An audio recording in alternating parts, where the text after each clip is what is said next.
my channel. Today I'm going to show you how I did these chrome nails, a bit of an abstract ring design, and we're starting out here with one hand done. If you missed my flower nails video, I would suggest you check it out. I think they're really cute. And then I'm taking a nitrile glove on one hand and a UV blocking glove on the other. I got exhausted when I was doing my left hand, and it took like 2 days for me to be doing this hand. So I'm going in and thoroughly cleansing my nails, which have luminary builder gel on them, before applying this base coat. This is from Young Nails. It is their base gel. I think it's a hard base gel, so it needs to be filed off, which is fine with me because I don't soak my nails off ever, so works for me. And I am speeding this up, but just know that I'm actually really taking my time with this. The base coat is definitely the most important part of the manicure. Also, these nails were inspired by this Japanese Instagrammer, Ayaka V2. I've seen other people do this style of nail, but this seems to kind of be her specialty, or one of her specialty designs. And I wonder if maybe she was the first to do this. I don't actually know, but she was the one that I have saved on my Instagram, and I saw this design and thought it was just too beautiful. I really had to give it a shot. So I'm finishing up on that last pinky nail, and then I'll be going in for a full cure. And then I did remove the sticky layer from the base gel before going in with this Fiote Waterful Collection Blue.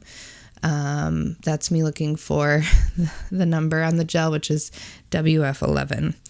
And I have noticed, you'll see that I'm applying this, and I'm applying with my non-dominant hand, so the usual disclaimer applies.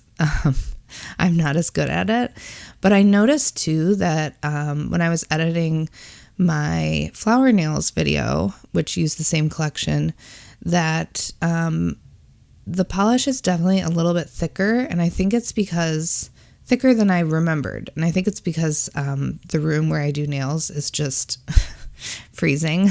It's not really freezing. I'm easily cold. I'm a cold human being, but yeah, it's definitely colder in here, and they're stored in a cool spot. So before I gave myself a little pedicure, and before using one of these colors, I just sort of warmed up the polish a little bit, and it was definitely a lot thinner. So just something to keep in mind if you're noticing during the winter months that your polish is a little bit thicker. Just warm it up a little bit. So I'm taking this polish, and I will be doing 2 coats of it. It's a beautiful color. You could use any color for this, of course. The combinations are endless. I went for this one because I was just feeling it. I don't know why. It was calling my name. Maybe it's because I feel like for those of us who watch NailTube, we probably all get recommended articles. Or is it just me? I don't know. But I got some recommended article about mermaid nails, and I didn't actually look into it. But are these mermaid nails? My boyfriend did call them my sea nymph nails. They are a little bit like, kind of like water and ocean vibes, I guess. But I don't know that it was fully intentional, but I don't know. Does anyone know about mermaid nails? Is this something that you're interested in? I should look it up. Maybe I'll just say that this is my take on mermaid nails, but probably that actually wouldn't be true. Anyway, I am going ahead and fully curing that, and then I've applied another coat off camera. And now I'm taking this no wipe top coat, and I don't have much experience with chrome, but I know that one thing that's recommended is that you use a no wipe top coat, one that dries without, or that cures without any kind of sticky layer. Although I've also heard people say that you can really get away with just removing the sticky layer before applying the chrome. I've also heard that you can under-cure the product, but my hackles are raised when I hear under-cured product. I'm very nervous about that sort of thing, so I steered away from that. But yeah, these went okay. I did have one problem nail, which I'll talk about later, but the chrome applied decently, and the video I showed at the beginning and the one I'll show at the end is a week in, and I haven't had any issues. Sometimes chrome the issue that chrome has is that it will lift, it'll peel off or it'll chip, because gel really likes to adhere to gel or rough surfaces, and when you put something in between, it can create issues with adhesion. So now I'm taking this kind of oil slick chrome. It has a mostly purple, as you can see, color with kind of a gold shift in it, maybe a little bit of green. And I do think that for this design, it's nice to use one of these more color shifting chromes as opposed to like just simply a silver chrome or a gold chrome, although I'm sure those would absolutely look beautiful too. But yes, I think the contrast of these colors against the blue, it really does kind of look kind of mermaidy. Or in any case, I really like it, whatever you'd call it. But yes, so I'm taking the chrome gel on a little eyeshadow brush. What are these called? Eyeshadow applicator. They came with the chrome that I use. I know a lot of people use silicone tools or just their finger, but this worked okay for me. And I'm applying the chrome to all the nails, just rubbing it in, buffing it in as much as I can. This isn't a particularly high quality chrome, by the way, so I know that there can be differences in quality. I think this worked okay, but yeah, just know that there can be better chromes out there and worse chromes. Taking a brush and making sure to get rid of all of the little specks of residue.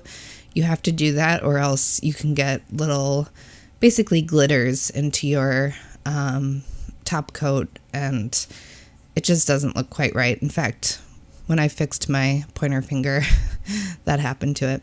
Anyway, so now I'm taking a big dollop of Build Gel by Young Nails. I know that there are specific gels you can use that are for like adding texture, but I think Builder Gel works well. Something that isn't too self-leveling is what you want, so you can create a raised texture on the nail. And you'll see with the thumbnail, as opposed to the ones I'll do after the thumbnail, I did more of like a brushing kind of technique, creating more contact with the nail to make this like uneven ring on the nail. And you'll see that it looks a little bit different from the ones that I show you next. And I like the ones that I show you next kind of more than this, but I also like this one. So kind of up to you how raised you want the gel to be. So after fully curing, I did fully cure each nail individually. I'm going ahead with surface cleanser, which is a little bit of alcohol and acetone, and I'm removing the chrome from all the parts of the nail that don't have that ring of gel on them. And that's how it looks. It's a little bit dull. It needs to be top coated, but I love it. So you'll see here that I'm floating the gel on more than making contact with the nail. I'm kind of just floating or draping the gel onto the nail and trying to get, again, non-uniform thickness to create that nice imperfect sort of look.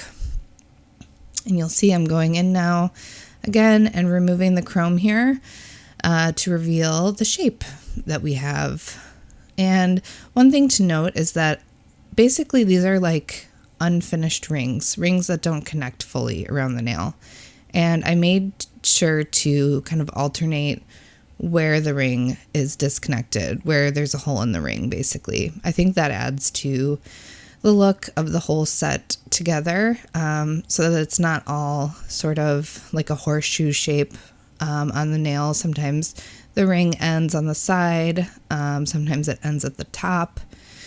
And yeah, just again, floating this gel on like you saw me do before and fully curing.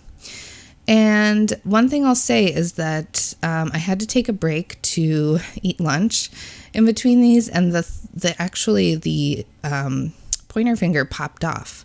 So since then, I haven't had any issues. I redid the pointer finger off camera, but you do need to sort of top coat these and seal them in, or else they do run the risk of popping off.